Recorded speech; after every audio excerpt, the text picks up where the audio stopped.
$10 million. Leave my sister. The voice on the other end of the phone, my sister-in-law-to-be, was trembling, laced with tears. I laughed. 10 million? To me, your sister isn't worth a dime right now. Logan, you bastard. She hung up. I stare at the photo I'd just received on my phone. A picture of them eloping, the bride-to-be holding the arm of another man. My best friend. And tomorrow, I was supposed to marry her sister, the one who hated my guts. Logan, I'm sorry. I've left with Caleb. Forget me. The message on the screen was the last I'd ever get from Clara Sutton. The timestamp was 10:00 p.m. The location was the hotel suite where we were supposed to get married tomorrow. Outside, the lights of New York City glittered like a river of stars, but my heart was a block of ice. I didn't reply. I just calmly dialed a number. Hello, Dad. On the other end, my father, Warren Vance, sounded tired but festive. Logan, still up this late? You're getting married tomorrow. Get some rest. Dad, the wedding might have to be called off. My voice was devoid of emotion. What? Warren's voice shot up an octave. Logan, do you have any idea what you're saying? Do you know what tomorrow is? The Vance and Sutton families are merging. Everyone is watching. You can't just call it off. Clara ran off, I said, dropping the bomb without ceremony. Dead silence on the other end. After a full 30 seconds, Warren's voice, tight with fury, came through. With who? Caleb Shaw. That son of a bitch. I heard something crash in the background. That backstabbing bastard. And that Sutton girl. Absolutely shameless. I listened quietly, my fingers unconsciously tracing the rim of a cold glass. Does the Sutton family know yet? Warren, ever the shrewd businessman, calmed down quickly. They shouldn't. Clara left directly from the hotel. Good, good. Warren repeated the word, but his tone was ice cold. Stay put at the hotel. Don't move. I'm calling Robert Sutton right now. Robert Sutton, Clara's father, my would-be father-in-law. After hanging up, I walked to the massive floor-to-ceiling window and looked down at the city's nocturnal sprawl. The face that came to mind wasn't Clara's. It was her sister's, Stella Sutton, and her eyes, always so stubborn and distant. Clara and I had been engaged for a year, and I could count the number of times we'd met on one hand. This was a business merger, plain and simple. The Vance family needed the Suttons' distribution channels in the renewable energy sector. The Suttons needed a massive capital injection from the Vance family to solve their cash flow crisis. We were just pawns in the deal. I didn't care. In fact, I welcomed it. It was the only way I could legitimately enter the Suttons' world. The only way I could get closer to Stella. But I never expected Clara to give me a surprise this big. Caleb Shaw, my once best friend, the VP of my company, the man I trusted most. The irony was suffocating. Less than half an hour later, the suite door was thrown open. My father, Warren, and my future father-in-law, Robert, stormed in with key members of both families, their faces grim. The moment Robert Sutton saw me, he rushed forward, his voice trembling. Logan, where's Clara? Where's she? His wife, my would-be mother-in-law, Carol, followed close behind, her eyes already red. I pointed to the phone on the table. Mr. Sutton, see for yourself. With a shaking hand, Robert picked up the phone. When he saw the message and the attached photo of Clara and Caleb looking cozy at the airport, his vision blurred, and he nearly collapsed. That wretched girl. That wretched girl. Robert was shaking with rage, jabbing a finger at the photo. She's dragged the Sutton name through the mud. Carol covered her mouth, tears streaming down her face in silence. Robert, now is not the time for yelling. My father's face was dark enough to curdle water. The wedding announcement has been out for weeks. Every important person in New York will be there tomorrow. If we have an empty altar, both our families will become the city's laughingstock. Our company's stock prices will plummet. His words snapped Robert out of his fury. He looked up sharply, a flicker of panic in his eyes. Then what do we do? Where can we find her now? Find her. Warren scoffed. She's eloped.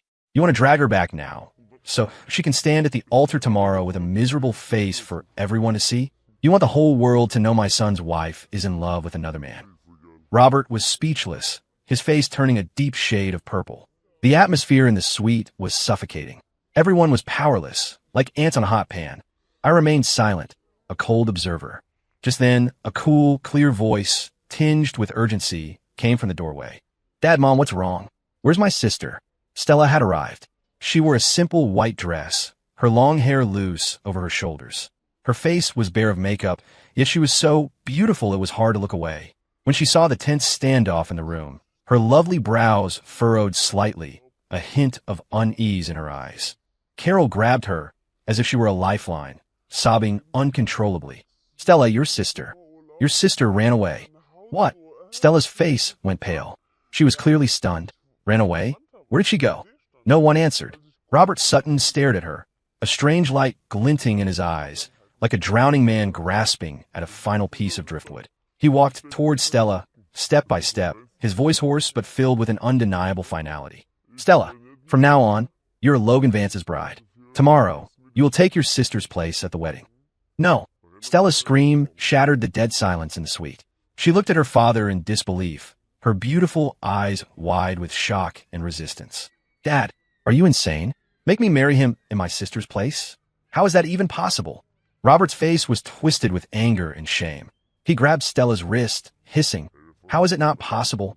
Your sister did this shameless thing, disgracing our entire family.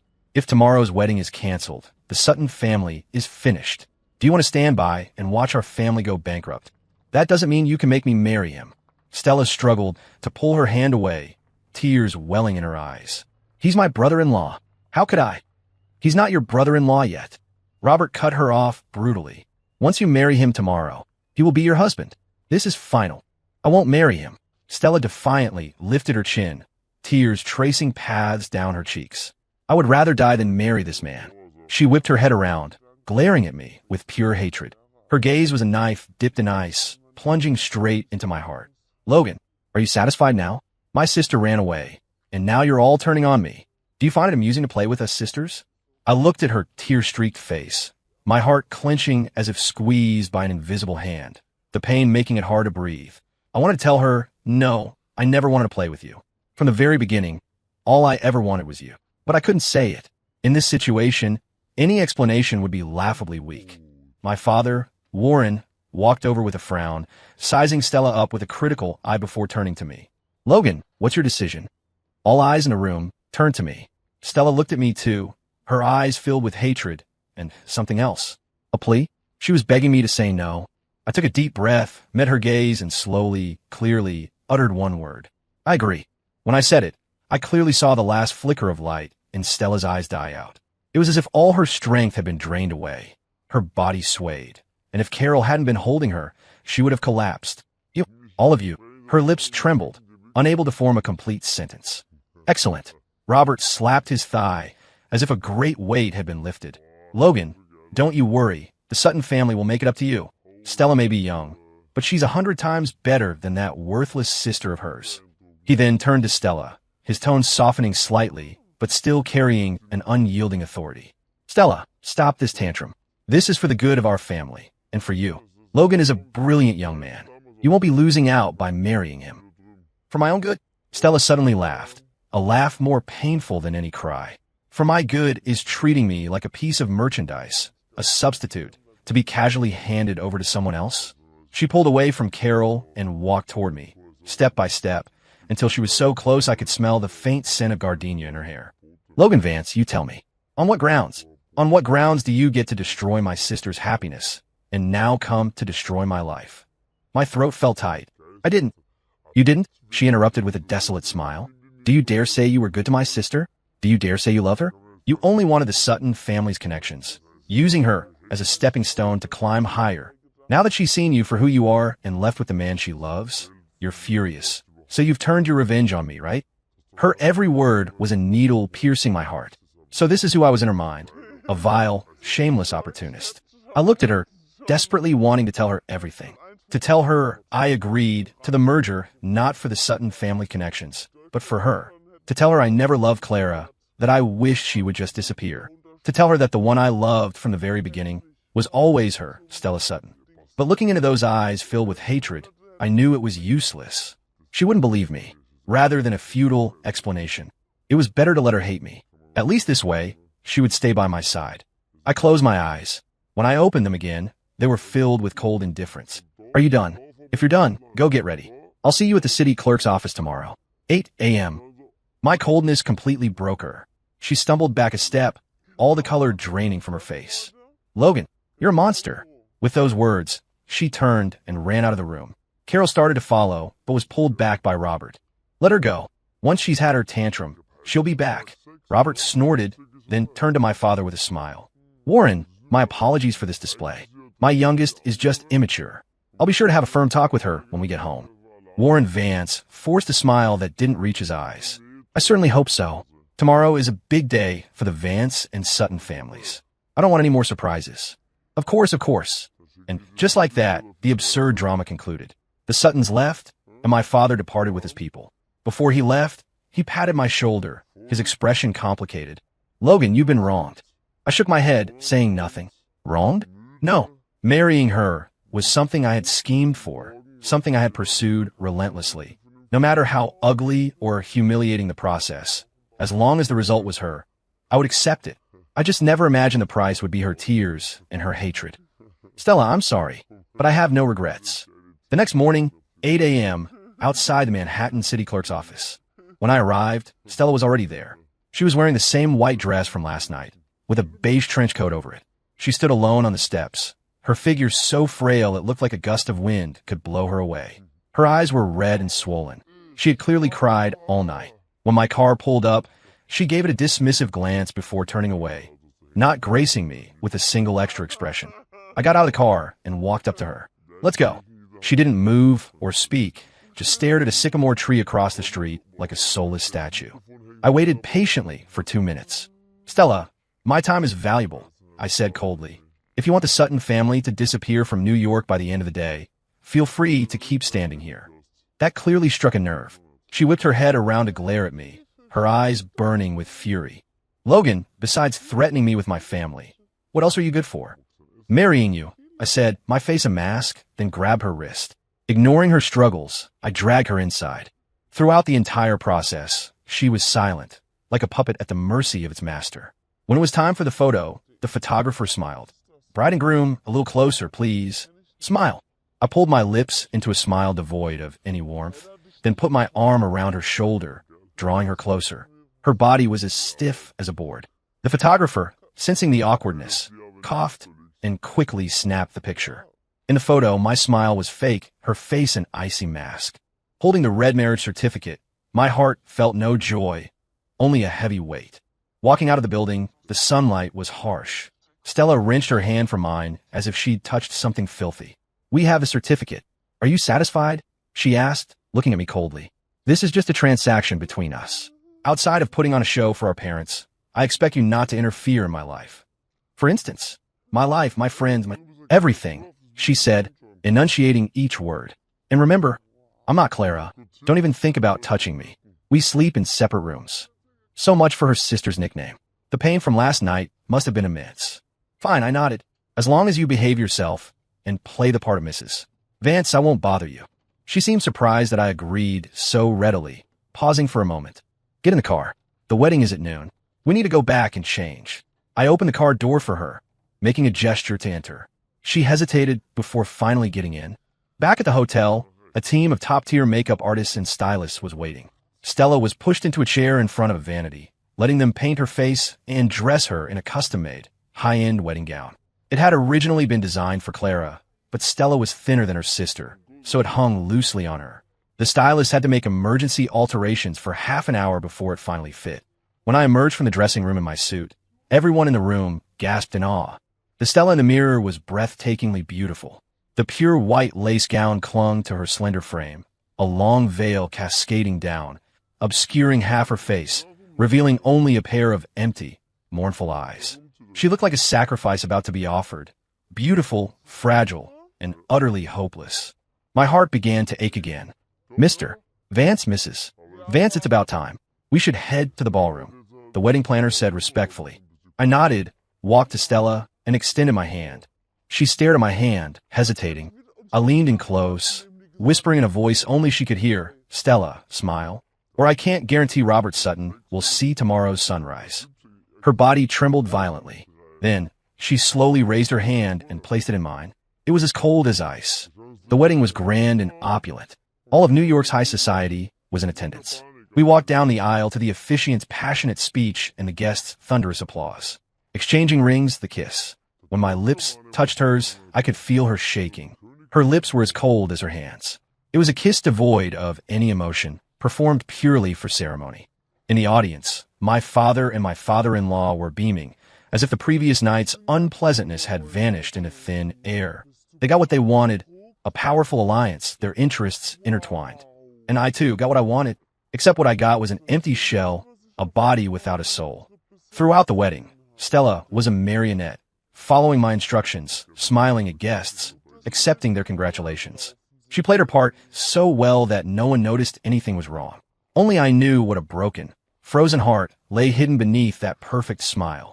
It wasn't until the reception ended and the last guest had departed that we returned to the lavish bridal suite. The moment the door closed, the mask on Stella's face shattered. She tore the veil from her head, threw it violently to the floor, and began frantically ripping at her wedding dress. "Enough! Stop acting! There's no one else here now!" She screamed at me, her eyes red. I watched her quietly, not stopping her. The zipper was in the back. She couldn't get it on her own, and her frustration brought fresh tears to her eyes. I walked toward her and reached out. "Don't touch me." She recoiled like a startled animal, watching me warily. "I'll help you." My voice was hoarse. "I don't need your help," she said stubbornly, turning her back to me and continuing her struggle with the zipper. I sighed, wrapped my arms around her from behind, and held her tight, ignoring her struggles. "Stella, stop it." My chin rested in the crook of her neck. I could smell the fresh scent of her hair and the salt of her tears. Her body instantly went rigid, then began to tremble violently. "Let me go. Logan, I'm begging you, let me go." Her voice was a choked sob, full of desperation and despair. My heart felt like it was being stabbed.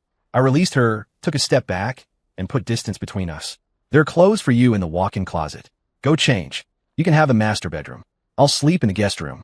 Without another look at her, I turned and left the room. Behind me, I heard her suppressed sobs. I leaned against the cold door of the guest room, slowly sliding to the floor.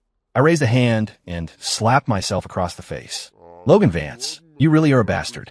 Married life was as still as stagnant water.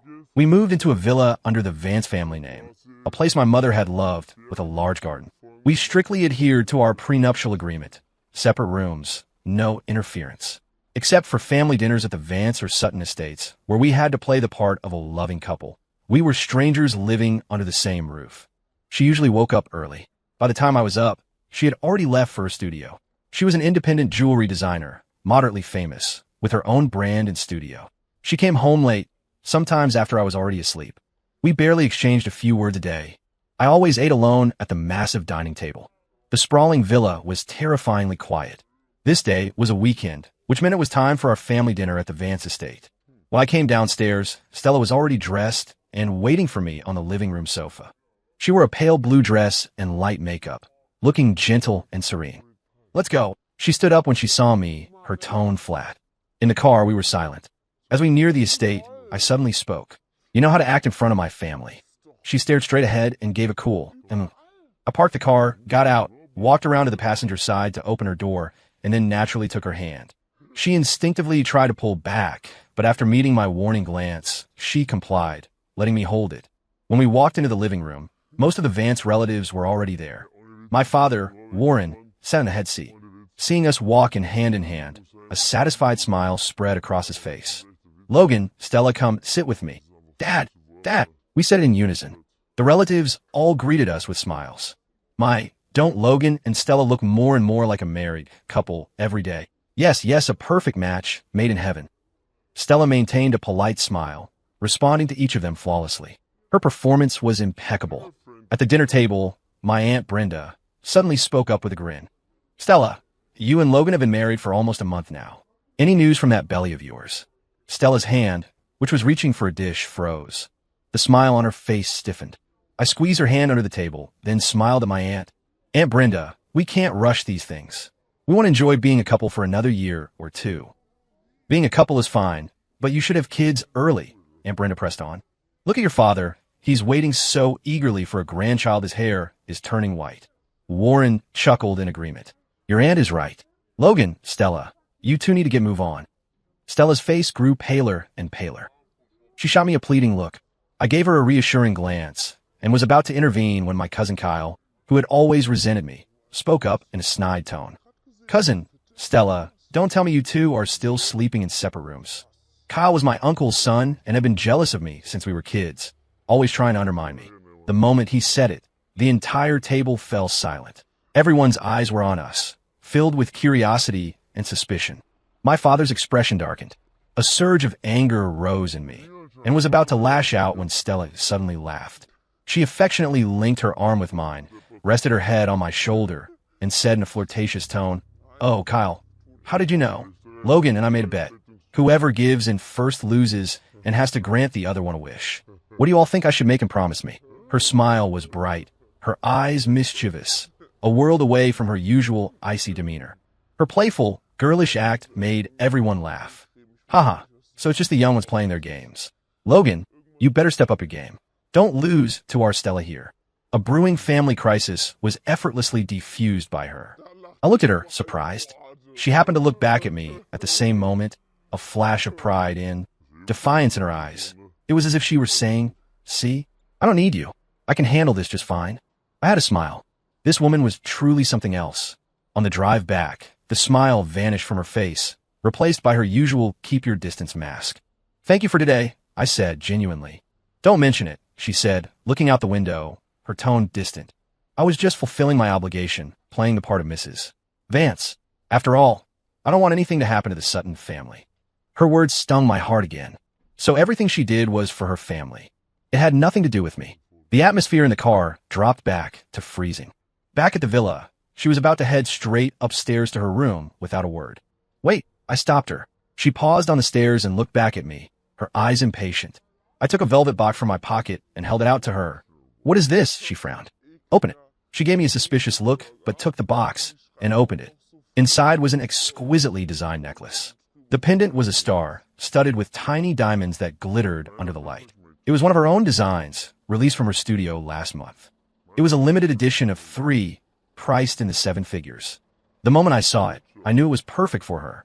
Her name, Stella, meant star. She froze when she saw the necklace. "You? Next week is the anniversary of my mother's death.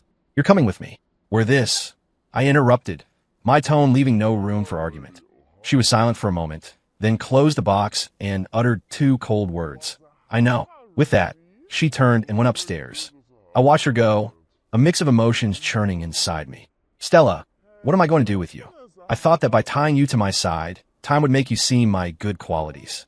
But now I realize all I've gotten is a back that's moving further and further away." Just then, my phone rang. An unknown number. I answered it. "Hello." A voice I never expected to hear came from the other end. "Logan, it's me. Caleb Shaw." My pupils contracted instantly. "What do you want?" I walked to the window, my voice as cold as ice. Caleb chuckled on the other end, his tone as relaxed as if we were still the best of friends. "Logan, don't be so hostile. I just wanted to call and say congratulations on your wedding." "Thanks to you," I sneered. "Where are you and Clara now?" "We're in a beautiful place. Sunshine, beaches, waves. Oh, and Clara is right here beside me. She says she misses you." As he spoke, Clara's syrupy voice came through the line. "Logan, I'm so sorry. You're not mad at me, are you? Caleb understands me better than you, and he loves me more. We're truly in love. Just be happy for us, okay? Truly in love?" I almost laughed out loud. If I hadn't already discovered that before Caleb left the company, he had used his position to secretly embezzle $50 million in liquid assets, I might have actually believed the lies of this pathetic pair. "Be happy for you?" I said slowly. "Sure, Caleb, you give me back my $50 million, and not only will I be happy for you, I'll personally send you a generous wedding gift and wish you a lifetime of happiness." The other end went silent. A few seconds later, Caleb's voice came back, this time laced with anger. "Logan, what are you talking about?" "You know damn well what I'm talking about," my voice hardened. "Caleb, did you really think you covered your tracks? Embezzlement of company funds, a massive amount. That's enough to keep you in prison for the rest of your life. You're slandering me." Caleb's breathing became noticeably ragged. "I didn't take any company money." "No," I scoffed. "The accounting department's ledgers are crystal clear on every single transaction. I've already filed a police report. They can open a case at any time. Now tell me, if I hand the evidence over to the authorities, do you think they'll come find you on your tropical island first, or will they freeze your parents' assets back in the States?" "Logan, you wouldn't dare." Caleb finally dropped the act, roaring in fury. "Watch me," I said word by word. "I'm giving you 3 days. Return the money, then take Clara and get as far away from me as possible. Never show your faces again. Otherwise, you'll face the consequences." I hung up and immediately blocked the number. I leaned against the wall and let out a long breath. The frustration that had been building for a month finally began to dissipate. I didn't actually expect Caleb to return the money. That call was a warning shot, but more than that. It was a test. I wanted to know who was behind him and Clara. For them to disappear from the country so easily and live so lavishly abroad, someone had to be pulling the strings. And that someone was very likely a major business rival of the Vance or Sutton families. At that thought, my gaze hardened. As I was pondering this, I heard soft footsteps on the stairs. I turned to see Stella standing at the top of the landing, her face pale as she stared at me. She must have come down at some point. How much had she heard? Our eyes met. The air seemed to solidify. Who were you just talking to? She asked, her voice trembling. No one important. I didn't want her involved in this dirty business. It was Caleb, wasn't it? She walked toward me, her eyes locked on mine. I heard you. You talked about returning money, about embezzlement. What is going on? So, she had heard everything. There was no point in hiding it anymore. It's exactly what you heard. Caleb Shaw stole $50 million from the company and ran off with your sister. Impossible. Stella shrieked, her emotions running high. Caleb would never do something like that. He wouldn't steal. It must be you. You framed him to get revenge for him taking my sister. Caleb? She said his name with such familiarity. An unnamed fire ignited in my gut, burning away all reason. I stepped forward, grabbed her chin, and forced her to look at me, my eyes glacial. Frame him? Stella, in your mind, am I really that despicable? To frame my own friend over a woman I never even loved. Aren't you? She shot back without flinching, her eyes filled with disappointment and contempt. You treat your own marriage like a business deal. Is there anything you wouldn't do? Fine. Just fine. I laughed, a harsh, angry sound, and let her go. I pulled out my phone, found a few photos, and shoved the screen in her face. They were bank transfer records and forged financial documents bearing Caleb's signature.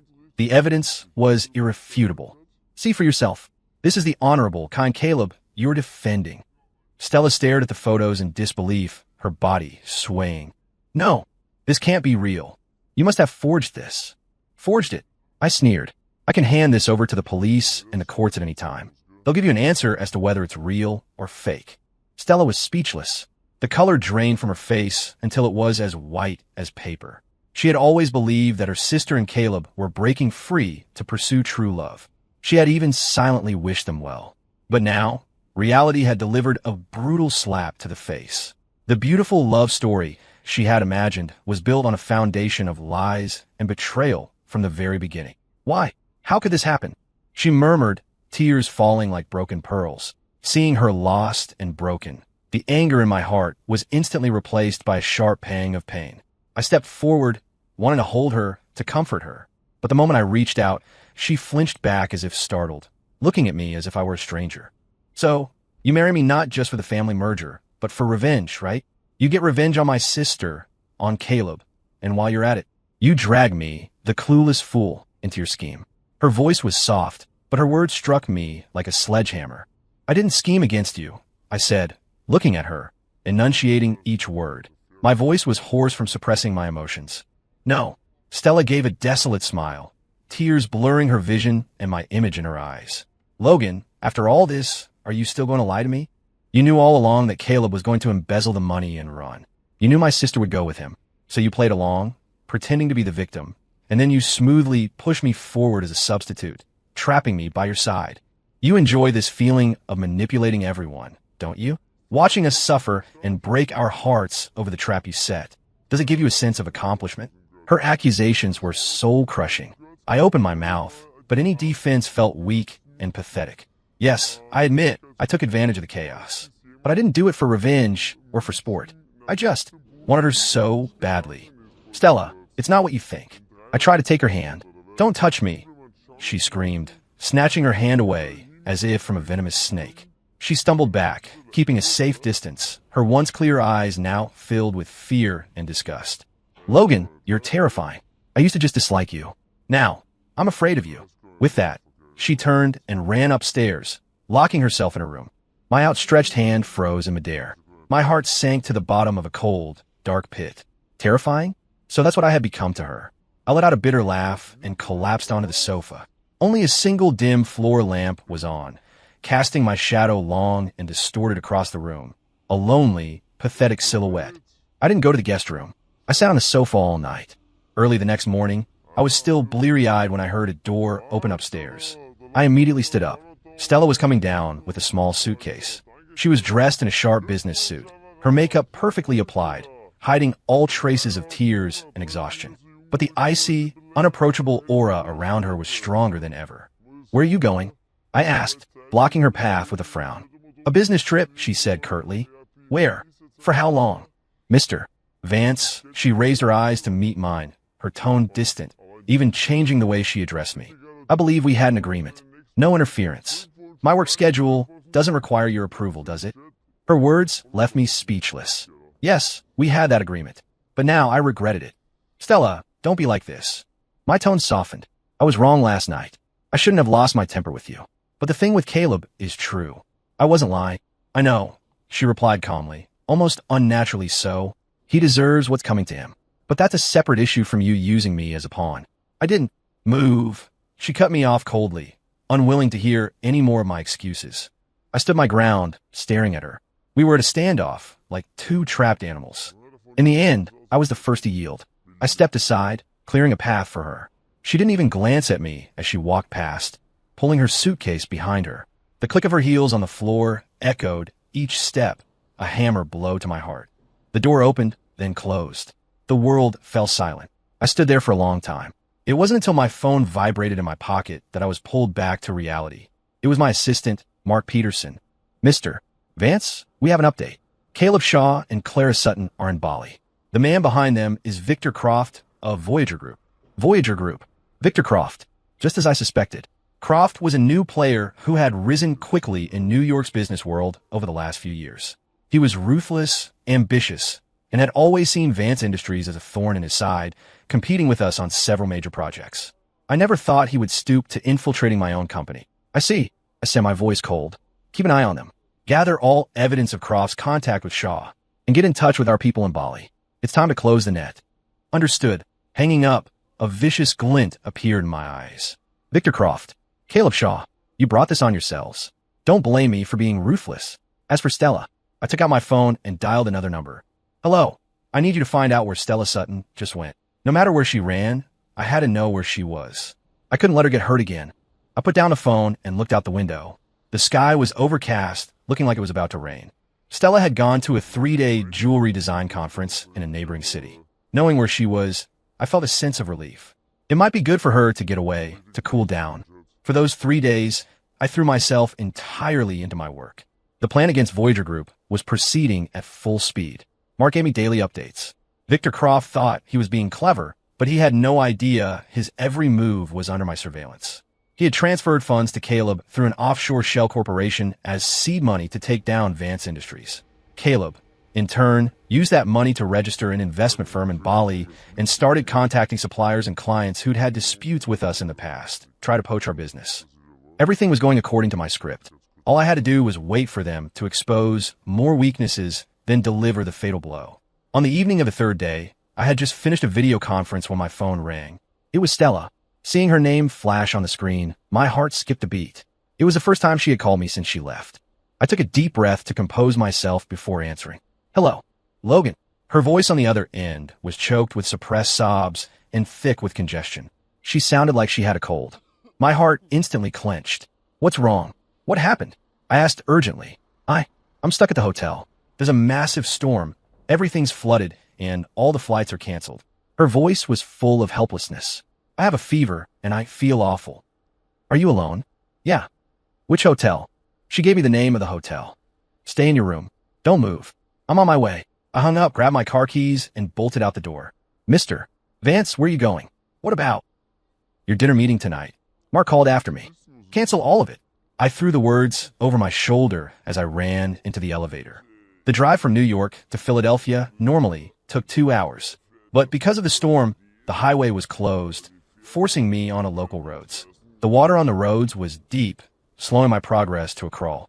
The car nearly stalled several times. Night fell, and even with the windshield wipers on maximum, I could barely see the road ahead. I was frantic, wishing I could sprout wings and fly to her side. Her tearful voice saying, "I feel awful," echoed in my mind.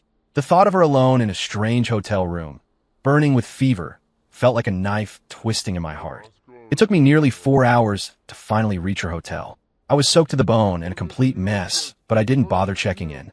I ran straight for the elevator. Finding her room number, I pounded on the door. Stella, open up. It's me. No response. My heart sank, and I banged on the door even harder. Stella Sutton, if you don't open this door, I'm kicking it in. Just as I was about to kick it, the lock clicked, and the door opened from the inside. Stella stood there in a white bathrobe, her hair damp and clinging to her shoulders. Her face was flushed with fever, and her eyes were glazed over as she looked at me. The moment she saw me, she seemed unable to believe it, just standing there, stunned. What are you doing here? The next second, her body went limp, and she collapsed toward me. Stella. I caught her just in time, scooping her into my arms. Her body was frighteningly hot. I carried her into the room, gently placed her on the bed, and wrapped her tightly in the covers. Wait here, I'm going to get you some medicine. I started to leave, but she grabbed my wrist. Her grip was weak, but determined. Don't go, she murmured deliriously, a tear sliding from the corner of her eye. I'm scared. My heart melted completely. I leaned down, brushed the damp hair from her forehead, and pressed a kiss to her feverish skin. I'm not going anywhere. I'm staying right here with you. I used the hotel's electric kettle to boil water, found a towel, and spent the night gently sponging her down to lower her temperature. She was delirious, muttering things under her breath. I leaned in closer to hear what she was saying. She was calling out, Dad, Mom, don't leave me. My heart felt like it had been pierced. So, beneath her strong exterior was a fragile soul, starved for security.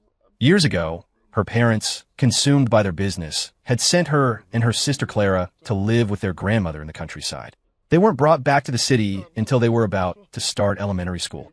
But even then, the love and attention they received was minimal. Robert and Carol Sutton only had eyes for their endless business deals and social events. Compared to the rebellious and flamboyant Clara, the quiet and well-behaved Stella was easily overlooked. That's why she craved her family's love so desperately. That's why, when Robert used the family business to pressure her, she had no choice but to comply, no matter how unwilling she was. I took her hot hand and brought it to my lips, my voice hoarse. Stella, I'm so sorry. I'm sorry that when you needed someone most, I pushed you away in the most hurtful way possible. I'm sorry I didn't let you know my feelings sooner. I watched over her all night. Sometime after midnight, her fever finally started to break, and her breathing evened out. As dawn approached, I finally gave in to exhaustion, slumping over the side of the bed and falling into a deep sleep. I was woken by the ringing of a phone. I groggily opened my eyes and saw it was Stella's phone. She was still asleep, her brow furrowed in annoyance at the noise. I picked it up, intending to silence it, but froze when I saw the caller ID. The name on the screen was Sister. It was Clara. After a moment's hesitation, I answered the call and put it on speaker. Hello, Stella. Clara's self-righteous voice came through the line. I said nothing. Hello, why aren't you talking? Stella, don't you dare play dead with me. Clara was getting impatient. Listen, Caleb and I need money. I need you to wire us $5 million right away. I frowned. $5 million? The nerve. I don't have any money. On the bed, Stella, who had woken up at some point, struggled to sit up. She took the phone from my hand, her voice raspy. No money? How was that possible? Clara's voice shot up. You're Mrs. Logan Vance now. Logan is loaded. $5 million is pocket change to him. You can't even get that much from him? Stella, are you doing this on purpose? I'll say it again. I don't have any money. Stella's voice turned cold. And even if I did, why on earth would I give it to you? Why? Because I'm your sister. Clara screeched. Stella, don't forget, if I hadn't run off, you wouldn't be Mrs. Vance. Everything you have now should have been mine. You took my place, you're enjoying my life of luxury. So what's wrong with giving me a little money? The gangster logic was breathtaking. I saw Stella's face turn paler, the hand holding the phone trembling. Clara, she said, each word laced with an arctic chill. Listen carefully. First, I'm not enjoying any life of luxury. Every cent I spend is money I earn myself. Second, I don't give a damn about being Mrs. Vance. If you want the title, you can come back and take it any time. What do you mean? Clara was momentarily stunned into silence. I mean, Stella took a deep breath, as if mustering all her strength. Your life with Caleb Shaw has nothing to do with me. Don't ever call me again. She hung up. The room was plunged into silence. Stella hugged her knees, burying her head, her shoulders shaking slightly. She was crying, silently. I moved to sit beside her on the bed and gently pulled her into my arms. This time, she didn't push me away. She buried her face in my chest, and all the pain and resentment she had suppressed for so long finally came pouring out. Why? Why does everyone treat me like this? What did I do wrong? She cried like a child, gasping for breath. I held her tight, stroking her back again and again, my heart aching for her. You didn't do anything wrong, Stella. They're the ones who are wrong. It's my fault. I didn't protect you. I don't know how many times I repeated those words until her sobs quieted, and she fell asleep in my arms. I looked at her sleeping face, tear tracks still visible on her cheeks, and made a silent vow. Stella Sutton, from this day forward, I will never let anyone hurt you again. Not Clara, not Caleb, and not myself. The rain stopped. The floodwaters in Philadelphia gradually receded, and traffic returned to normal. Stella's fever was gone, though she was still weak. I didn't rush her back to New York, booking another night at the hotel. Over these 2 days, our relationship had subtly shifted. She was no longer cold to me. Though she still didn't talk much, she at least allowed me to get close. She would quietly eat the soup I bought for her, cooperate when I took her temperature, and, at night, she would subconsciously grip the corner of my shirt. These small changes filled me with a wild joy. That afternoon, she woke up feeling much better. We sat side by side on the balcony of our hotel room, watching the clear, rain-washed sky. Thank you for that night, she said suddenly, her voice still a little hoarse. Don't be silly, I said, ruffling her hair. I'm your husband. Taking care of you is my job. At the word husband, her body stiffened. She looked down and fell silent. I knew she hadn't yet overcome the barrier in her heart. I wasn't going to rush it. We had a lifetime. Caleb and my sister. What are you going to do about them? She asked after a moment. The law will give them the punishment they deserve, I answered calmly. Oh, she said, lapsing back into silence. I could see the conflict in her. On one side was disappointment and resentment toward her sister and her first crush. On the other, the unbreakable bonds of family and old feelings. Stella, I took her hand. There are some things you don't need to know or worry about. Just remember, I will handle everything. She looked up at me, her expression complex. Logan, what kind of person are you really? I smiled and asked her back, what do you think? A monster or a terrifying person? She was taken aback by my question, then looked away, embarrassed, the tips of her ears turning slightly red. Seeing this rare moment of bashfulness, my mood soared. I couldn't resist leaning in and kissing her on the cheek. Her face instantly turned as red as a ripe apple. She pushed me away, glaring at me in mock anger. What was that for? I couldn't help myself. I grinned like a cat that got the cream. Just then my phone rang. It was Mark. I put a finger to my lips in a gesture and answered. Mr. Vance, Victor Croft is making a move. Mark's voice was tinged with excitement. He seems to have sensed something. He started moving assets and is preparing to send Shaw and Sutton somewhere further away. Oh, I raised an eyebrow. The fish is taking the bait. Yes, and we found something even more interesting. Mark paused for dramatic effect. Croft has a man inside the Sutton Corporation. My expression turned to ice. Who? The vice president of Sutton Corp., Vince Harmon. He's been one of Robert Sutton's most trusted men for years. We found out that Sutton's recent failed bids were his doing. He was leaking their proposals to Croft. I let out a cold laugh. Victor Croft. He really got around. It seemed he wasn't just trying to destroy my company. He wanted to swallow the Suttons as well. Compile the evidence and send it to me. Right away. After hanging up, I saw Stella looking at me with a worried expression. Is something wrong? Just a small problem, I said, trying to sound casual so she wouldn't worry. She clearly didn't believe me, but didn't press further, just watched me quietly. Let's go back to New York tomorrow, I said. Okay. The next morning, we drove back to the city. Stella was quiet the whole way, mostly staring out the window, lost in thought. Back at the villa, I told her to go upstairs and rest while I went to my study. I dialed my father-in-law, Robert Sutton. Hello, Logan? Are you and Stella back? Robert's voice sounded weary. Dad, we just got home, I said, getting straight to the point. There's something I need to talk to you about, regarding the company. The company? Robert was taken aback. What's wrong with the company? You have a mole. I briefly explained the situation with Vince Harmon and Victor Croft. There was a long silence on the other end, so long I thought he might have hung up. Logan, is what you're saying true? His voice sounded 10 years older. I'll email you the evidence shortly. Vince has been with you for 20 years. I know it's hard to believe, but business is war, and sentimentality will only destroy the entire Sutton family. Robert let out a long sigh. I understand. Logan, thank you. If it weren't for you, this old fool would still be in the dark. Dad, we're family. You don't have to thank me. Hanging up, I rubbed my temples. I knew the Sutton family was about to face a massive upheaval, and this was only the beginning. I walked out of the study and saw Stella standing at the doorway. You heard all that? She nodded, her face pale. My dad. The company will be okay, right? She asked, looking at me with a pleading gaze. Don't worry. As long as I'm here, the Sutton family will be fine. I promised her, my eyes locked on hers. Robert Sutton moved quickly.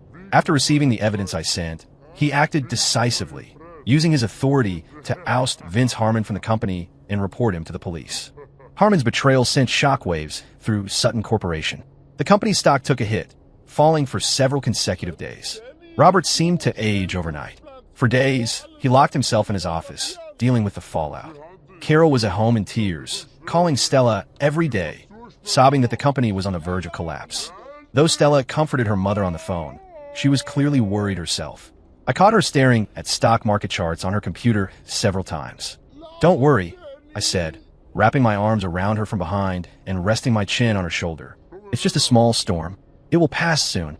She leaned back into my embrace and gave a soft Logan. She suddenly turned her head to look at me seriously. Is there anything I can do? What do you mean? My studio, it's not huge, but I've built up some connections and capital over the years. If the family really needs it, I can. No, I cut her off, my tone absolute. Your studio is your own creation.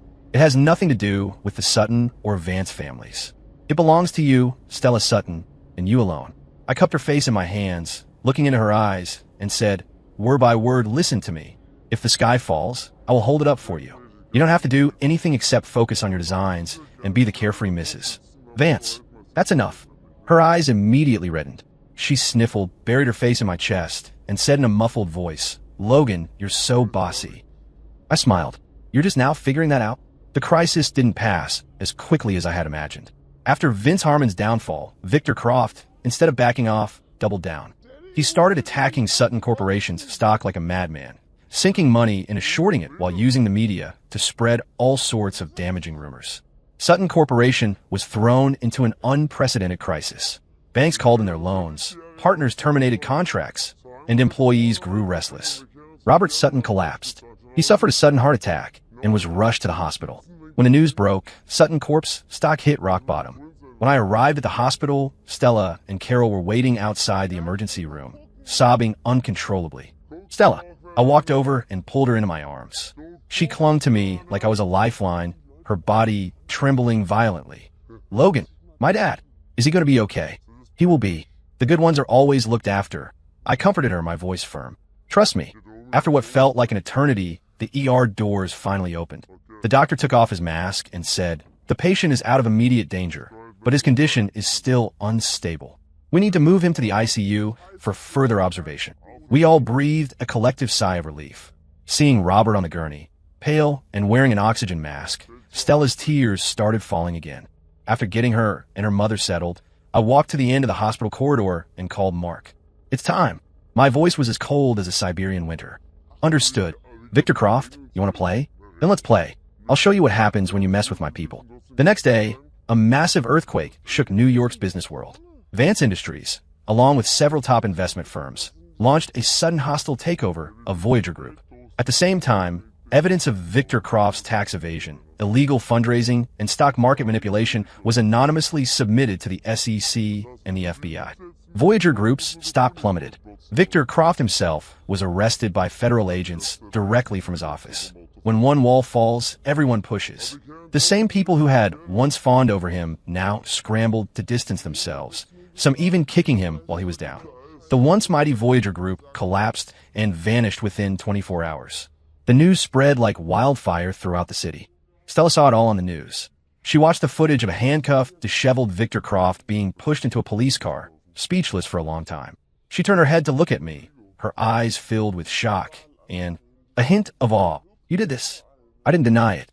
I just nodded. Why? Did you have to go that far? I warned him. I told him not to touch my people. I walked to her, caressing her cheek, my gaze intense and full of emotion.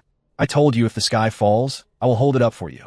Anyone who makes you shed a single tear, I'll make them pay for it for the rest of their lives. Stella stared at me, her eyes slowly turning red. Suddenly, she stood on her toes and kissed me. It was a hesitant, clumsy, yet incredibly sincere kiss. In that moment, my heart was overwhelmed with happiness. I took control, deepening the kiss.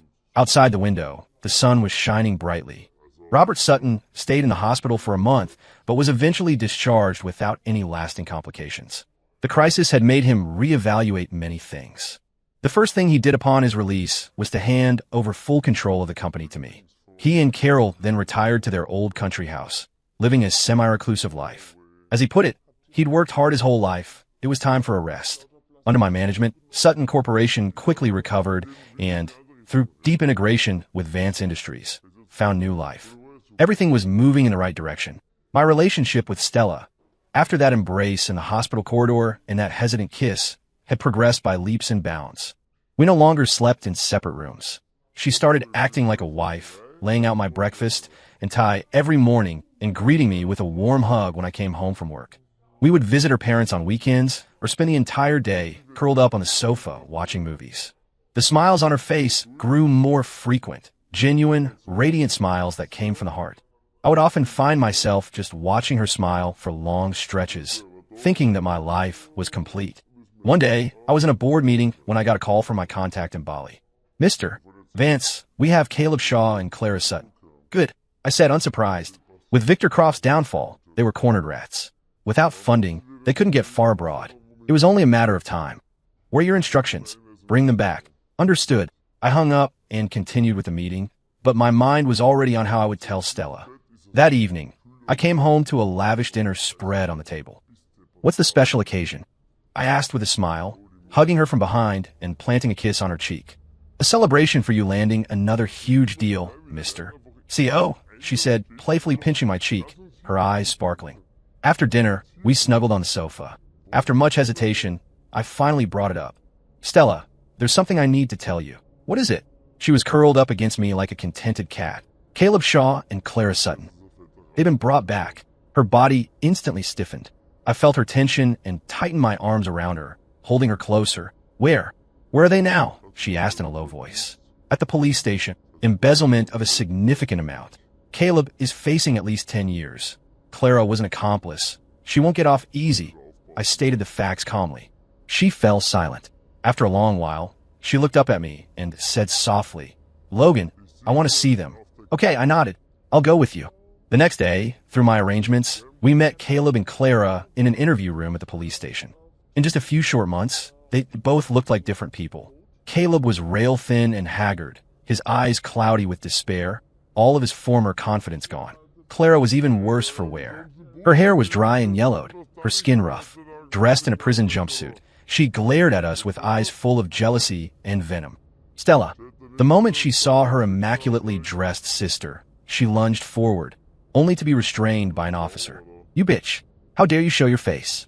Are you here to laugh at me?" she shrieked hysterically. "You stole everything from me. I hope you rot in hell." Stella looked at her sister's crazed state, her face paling slightly, but her eyes were remarkably calm. "Clara, I didn't steal anything from you," she said evenly. "You were the one who gave it all up." "I gave it up?